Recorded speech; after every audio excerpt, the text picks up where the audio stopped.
Welcome to the in front of me Realme 9 Pro, and I'll show you how to turn on and turn off silent mode on this device.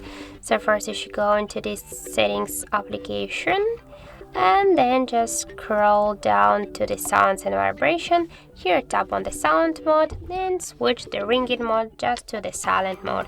And as can you see, the ringtones and notifications, they are muted. That means that our device is on the silent mode.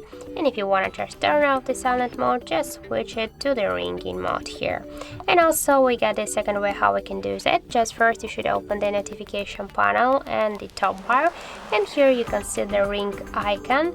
Just click here once and once again, so twice, to this bell icon, and you can see that silent mode is activated now on our device. And if you want to just turn off the silent mode and switch it to the sound mode, click once again just here and you will see that the ring mode is activated. So that's it. Thank you for watching, and if you find this video helpful, don't forget to leave a like, comment and to subscribe our channel.